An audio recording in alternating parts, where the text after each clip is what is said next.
Assalamualaikum warahmatullahi wabarakatuh. Perkenalkan, kami dari kelompok kelima mata kuliah Asesmen dan Intervensi Komunitas Psikologi A UIN Sunan Kalijaga Yogyakarta. Di sini kami akan mempresentasikan mengenai review materi dari DDIK dan pemetaan masalah komunitas yang akan kami angkat, yaitu mengenai kesenjangan pendidikan pada anak jalanan. Sebelumnya izinkan saya perkenalkan diri. Nama saya Fida Ilham Fikri dengan NIM 191070 123.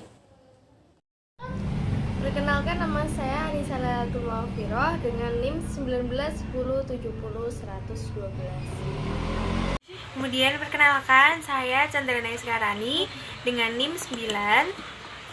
Perkenalkan, nama saya Alfianti Galuh Kusumat Maja dengan NIM 191070124 dari Psikologi A. Review yang pertama adalah tentang masalah sosial atau problem sosial. Pertama adalah pengertian tentang problem sosial. Problem sosial adalah perbedaan antara harapan dan kenyataan atau sebagai kesenjangan antara situasi yang ada dengan situasi yang seharusnya. Ada dua cara belajar dalam masyarakat, yaitu pedagogi dan andragogi. Pedagogi adalah secara harfiah atau etimologi. Pedagogi berasal dari bahasa Yunani yang berasal dari dua kata, yaitu paidos yang artinya anak, sedangkan agagos yang artinya mengantarkan atau membimbing. Hal ini dapat diartikan sebagai sistem pembelajaran pada anak-anak, sedangkan andragogi adalah secara harfiah atau etimologi. Andragogi berasal dari bahasa Yunani yang terdiri dari dua kata, yaitu andra yang berarti orang dewasa dan agagos yang artinya mengantarkan atau membimbing. Andragogi dapat diartikan sebagai sistem pembelajaran orang dewasa atau merupakan seni dan ilmu dalam membantu orang dewasa belajar. Ada macam-macam problem komunitas, yaitu diskriminasi, bullying, kriminalitas, dan perilaku korup.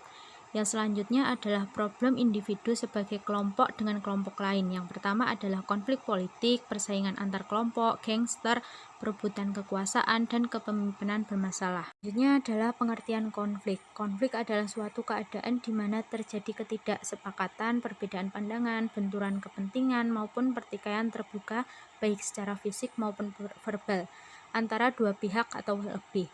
Karakteristik dari konflik adalah konflik laten, konflik terbuka, dan konflik di permukaan. Karakteristik dari konflik selanjutnya adalah konflik data, yaitu kurangnya informasi, perbedaan pandangan informasi, perbedaan interpretasi data, dan perbedaan prosedur. Yang kedua yaitu konflik kepentingan, yang berarti persaingan nyata, kepentingan prosedural, kepentingan psikologis. Yang ketiga konflik struktural, yaitu pola perilaku pengendalian atau kepemilikan, ketimpangan, kekuasaan faktor lingkungan, dan keterbatasan waktu. Yang keempat adalah konflik nilai, yaitu perbedaan ukuran dalam menilai gagasan utama, tujuan yang bernilai perbedaan cara hidup, ideologi, dan agama. Yang selanjutnya adalah konflik relasi, yaitu kuatnya emosi, mispersepsi atau stereotip, miskomunikasi, perilaku negatif yang buruk. Yang selanjutnya ada dasar-dasar asesmen intervensi. Yang pertama ada pengertian dari asesmen sendiri, yaitu identifikasi masalah dan seleksi target intervensi, memilih dan mendesain program treatment, mengukur dampak dari treatment, serta mengevaluasi hasil umum dan ketepatan dari terapi. Menurut Bomstein dan Kazin tahun 1985. Selanjutnya pengertian dari intervensi, yaitu metode untuk mengubah perilaku, pikiran, dan perasaan atau kelompok. Psikologi intervensi menurut Himsi adalah suatu kegiatan yang dilakukan secara sistematis dan terencana berdasarkan asesmen untuk mengubah keadaan seseorang, kelompok, atau masyarakat menuju kepada perbaikan atau mencegah memburuknya suatu keadaan atau preventif kuratif. Yang terakhir ada pengertian dari komunitas, yaitu kelompok agregat sosial di mana anggota-anggota yang saling tergantung dan setidak-tidaknya memiliki potensi untuk melakukan interaksi satu sama lain, oleh Sears, Friedman, and Peplau tahun 1994. Ada beberapa hal-hal penting dalam intervensi komunitas.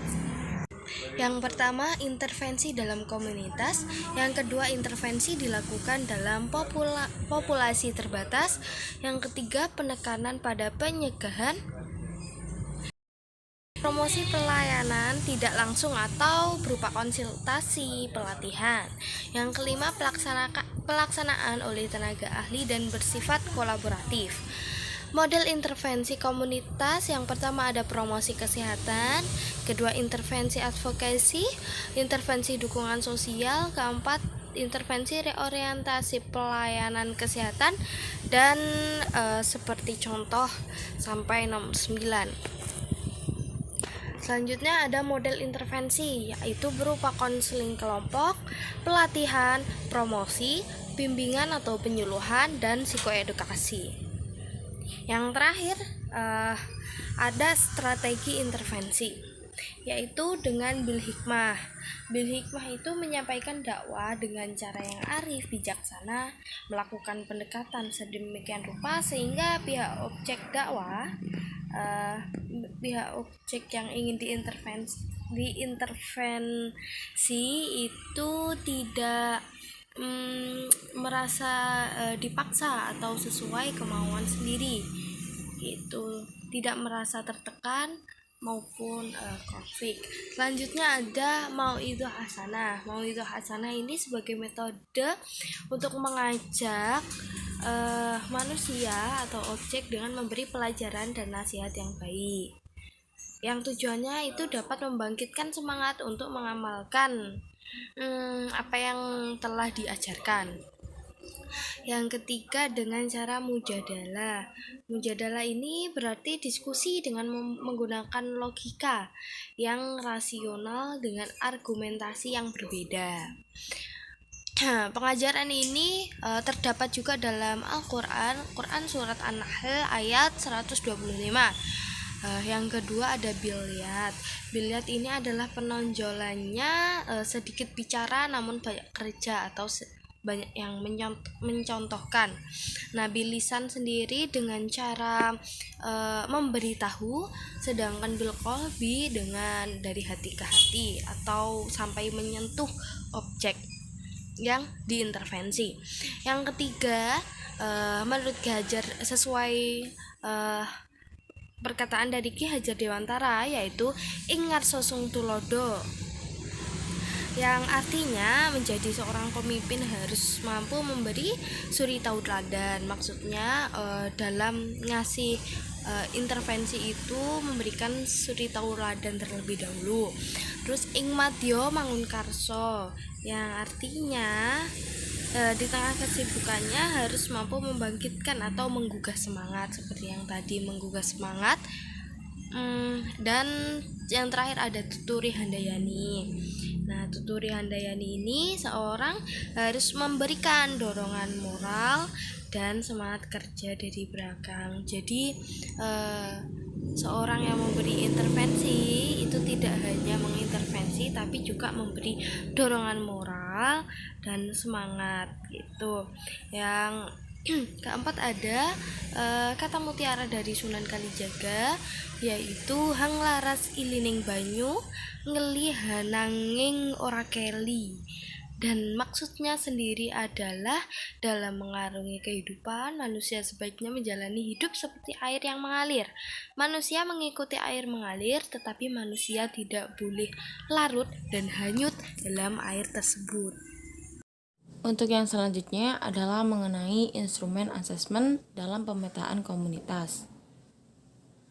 Yang pertama ada cara mapping kelompok, yaitu pertama temukan problem utama, lalu kumpulkan fakta-fakta dari problem utama yang telah ditemukan melalui 5W1H, lalu petakan masalahnya, kemudian meninjau tentang penanganan sebelumnya, lalu melihat apa saja yang diperlukan untuk langkah selanjutnya, lalu yang terakhir merumuskan atau menggagaskan intervensi kelompok yang akan dilakukan.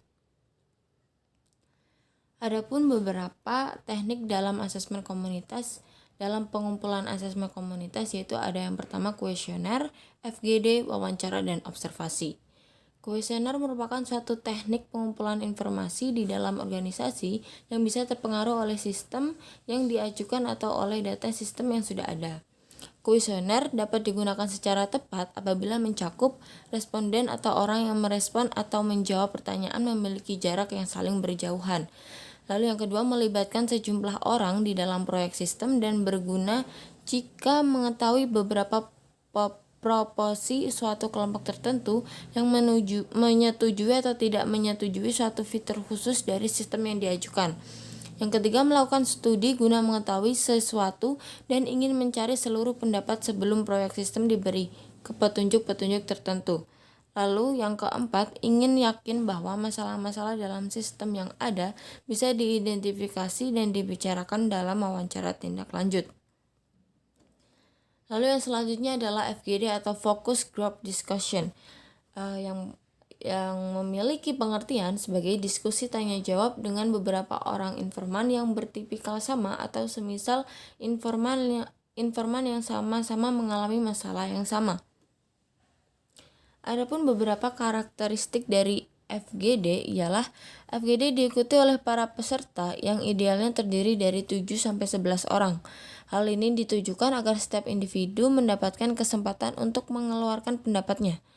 Peserta FGD lebih baik berjumlah ganjil karena jika dalam FGD sewaktu-waktu harus mengambil keputusan secara voting dapat mempermudah perhitungan.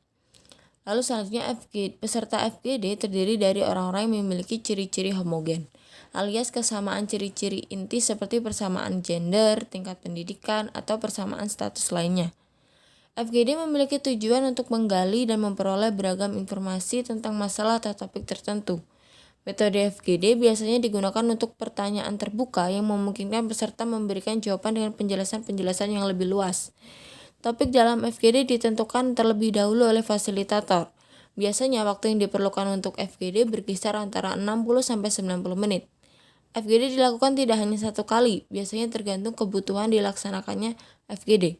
FGD sebaiknya dilaksanakan di ruangan netral, disesuaikan dengan pertimbangan bahwa peserta dapat secara bebas mengeluarkan pendapatnya. Lalu yang ketiga adalah wawancara, yang merupakan proses tanya jawab yang diarahkan sesuai dengan tema atau kajian yang diteliti. Tujuan wawancara secara umum adalah untuk memperoleh data dan informasi yang akurat dari narasumber dengan mengadakan serangkaian pertanyaan spesifik pada narasumber. Sedangkan secara khusus, tujuan wawancara adalah mengeksplorasi dan memperoleh informasi atau data primer dari orang pertama. Lalu untuk melengkapi informasi atau data yang dikumpulkan dari metode atau teknik pengumpulan data lainnya, dan untuk mendapatkan informasi dengan menguji hasil pengumpulan data. Lalu yang selanjutnya ada observasi, yang merupakan kegiatan pengamatan secara akurat, mencatat fenomena yang tampak dan menghubungkan antar aspek dalam fenomena yang menjadi fokus kajian. Adapun tujuan observasi adalah untuk menggambarkan suatu objek dan segala yang berhubungan dengan objek penelitian melalui pengamatan dan penggunaan panca indera, dan untuk mendapatkan suatu kesimpulan mengenai objek yang diamati, di mana kesimpulan tersebut disusun dalam sebuah laporan yang relevan dan bermanfaat bagi pembelajaran.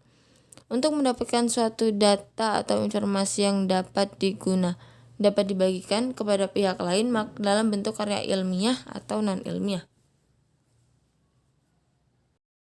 Yang selanjutnya yaitu D, membangun perencanaan bersama kelompok atau masyarakat.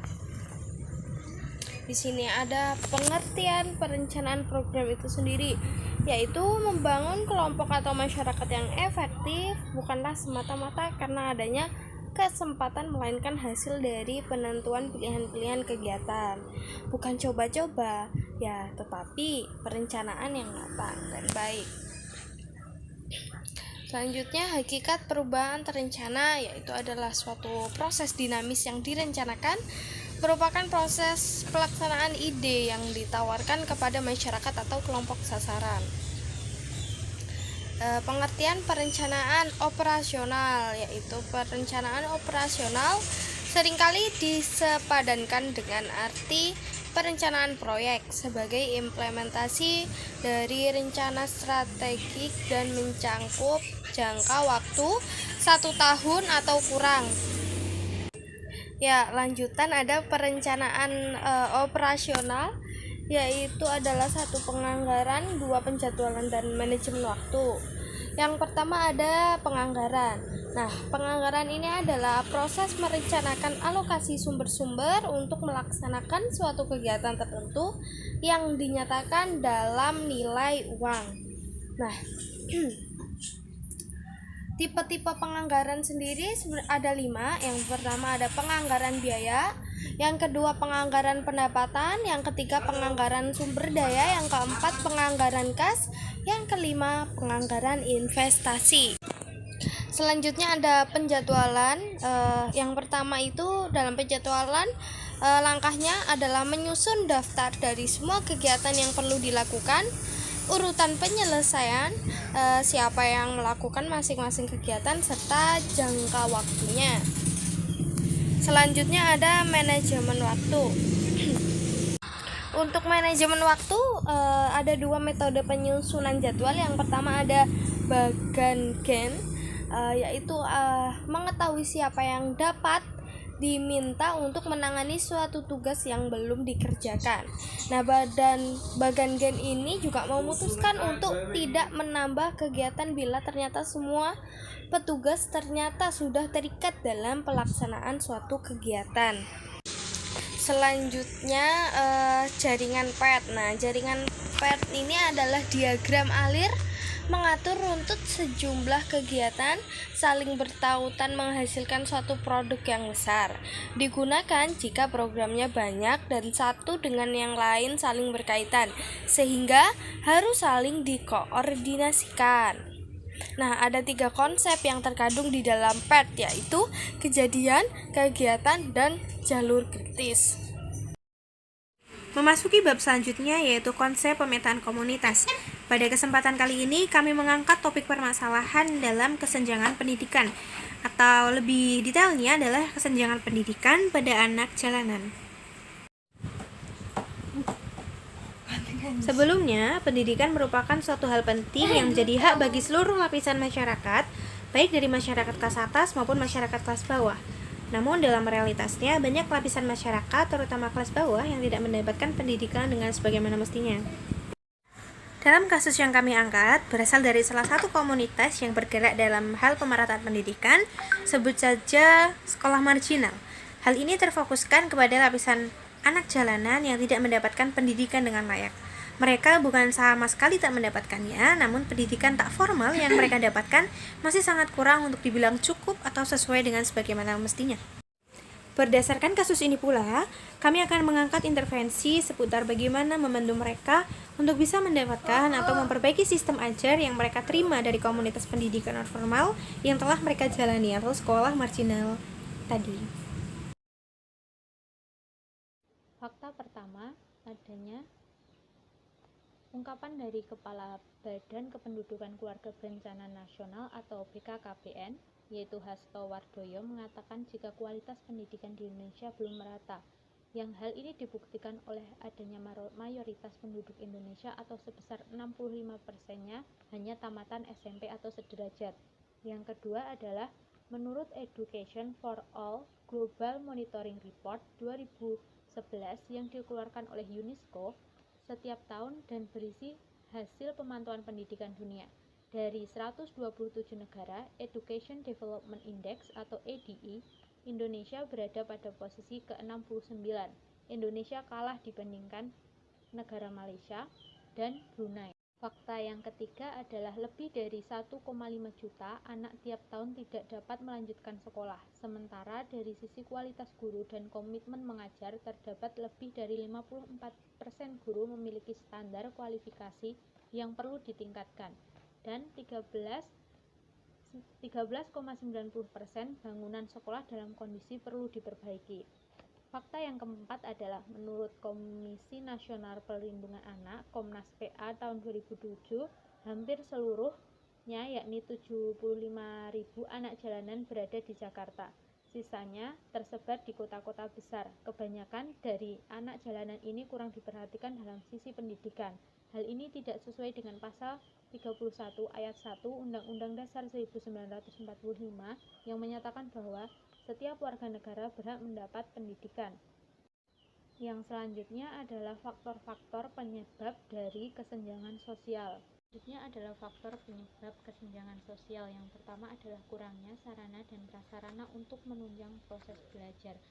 Seharusnya fasilitas menjadi faktor yang penting di dalam pemerataan tingkat pendidikan di Indonesia, karena dengan adanya fasilitas yang baik dan mendukung akan mempermudah para pengajar menyampaikan materi pembelajaran dan juga mempermudah para siswa untuk mengerti tentang materi yang disampaikan.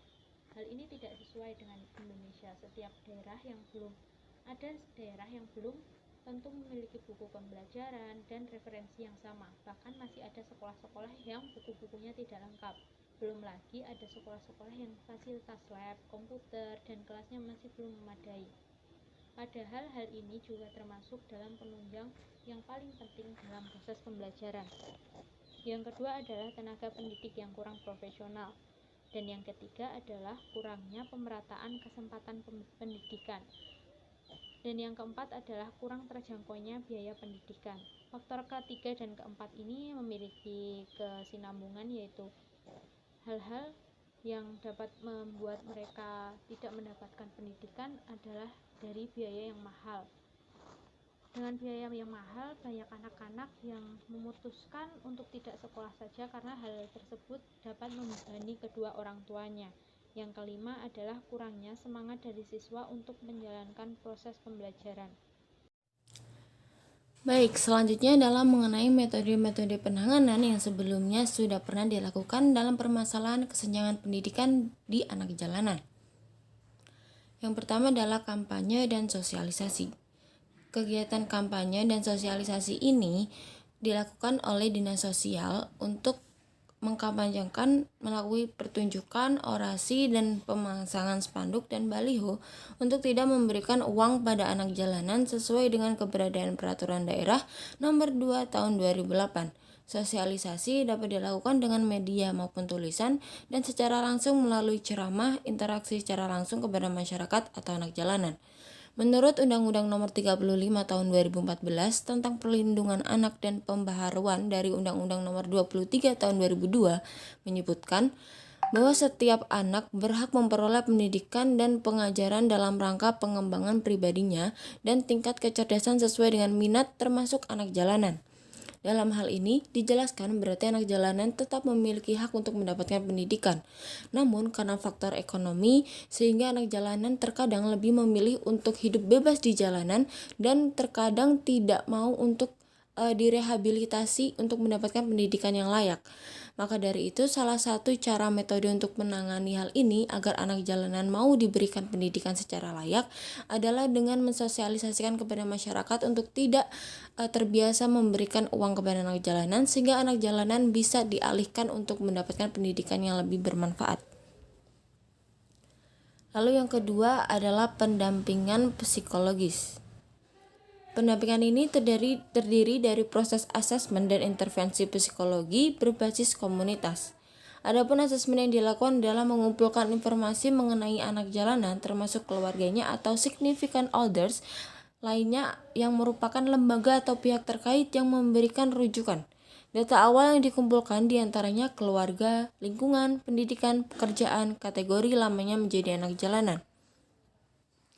Adapun intervensi yang dilakukan sebagai langkah awal adalah anak jalanan yang masuk ke dalam lingkungan lembaga akan diperkenalkan mengenai tujuan, norma, nilai, kegiatan, dan kebiasaan yang dirancang secara umum dan khusus untuk memulihkan anak jalanan agar dapat kembali ke masyarakat umum, seperti keluarga sebagai basis utama dengan peran dan fungsi yang sesuai kemampuan dan keterbatasannya.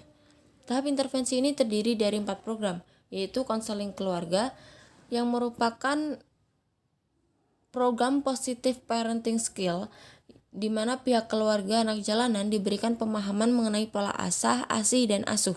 Tujuannya untuk memberikan pemahaman keluarga tentang berbagai aspek bahaya jika anak terus-menerus berada di jalan, juga membentuk jaringan hubungan antar sesama orang tua agar dapat saling mendukung dalam menghadapi masalah yang dialaminya. Lalu yang kedua adalah spiritual commitment. yaitu anak jalanan diperkenalkan upaya menuju pilihan hidup yang bermakna, ikhlas, sabar, dan syukur, menumbuhkan nilai-nilai yang bersumber dari Tuhan seperti kejujuran, pemaafan, tanggung jawab, disiplin, kerjasama, dan peduli. Lalu yang ketiga ada berpikir positif dan perasaan positif, yaitu anak jalanan diperkenalkan kecakapan dalam merespon masalah secara tepat, antara lain dapat berpikir positif, regulasi emosi, dan keterampilan sosial.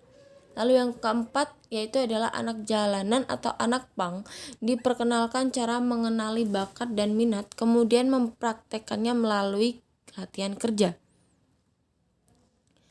Lalu setelah melakukan asesmen dan intervensi, maka dilakukanlah evaluasi. Adapun evaluasi perilaku adaptif, di mana model ini menunjukkan bahwa bila anak jalanan memiliki perilaku yang adaptif setelah proses intervensi, maka anak jalanan dapat terjun kembali ke masyarakat atau pada keluarganya masing-masing. Lalu namun apabila anak jalanan masih menunjukkan perilaku maladaptif, maka dilakukan asesmen kembali untuk diketahui kebutuhannya secara spesifik. Demikian seterusnya proses siklus ini sampai anak jalanan dapat kembali ke masyarakat. Lalu yang ketiga adalah pendidikan nonformal melalui sanggar. Sanggar merupakan tempat atau sarana yang digunakan oleh suatu komunitas atau sekumpulan orang untuk melakukan suatu kegiatan. Tujuan dibentuknya sanggar adalah sebagai proses resosialisasi, yaitu membentuk kembali sikap dan perilaku anak sesuai dengan nilai-nilai dan norma yang berlaku di masyarakat. Memberikan pendidikan dini guna memenuhi kebutuhan anak dalam menyiapkan masa depannya, sehingga nantinya mereka dapat menjadi masyarakat yang produktif. Adapun tujuan umum menurut bagian pembinaan anak jalanan adalah membantu anak jalanan mengatasi masalah-masalah dan menemukan alternatif untuk pemenuhan kebutuhannya. Sedangkan tujuan khususnya yaitu yang pertama membentuk kembali sikap dan perilaku anak sesuai nilai dan norma yang berlaku di masyarakat. Yang kedua, mengupayakan anak-anak kembali ke rumah jika memungkinkan atau ke pantai atau lembaga pengganti lainnya jika diperlukan. Yang ketiga, memberikan alternatif pelayanan untuk pemenuhan kebutuhan anak dalam menyiapkan masa depannya. Kemudian selanjutnya mengenai rencana intervensi. Yang pertama, pengenalan ke masyarakat luas atau promosi mengenai keberadaan mereka. Dalam hal ini kami ingin mengenalkan anak-anak yang menjadi subjek, komunitas yang menjadi pusat topik kami kepada masyarakat luas, agar semakin banyak orang tahu, yang kemudian semakin banyak pula uluran tangan yang diharapkan bisa memberikan effort kepada mereka, sehingga intervensi ini dapat berjalan secara berkesinambungan dan semakin baik. Kemudian yang kedua, mengambil dari salah satu model intervensi yang telah ada, yaitu rekonstruksi model penanganan anak jalanan melalui pendampingan psikologis suatu intervensi berbasis komunitas, di mana dalam hal ini bertujuan untuk mengeksplorasi model penanganan anak jalanan berbasis komunitas, yaitu menemukan bentuk-bentuk dukungan psikologi, sosial, dan spiritual serta upaya pemberdayaannya.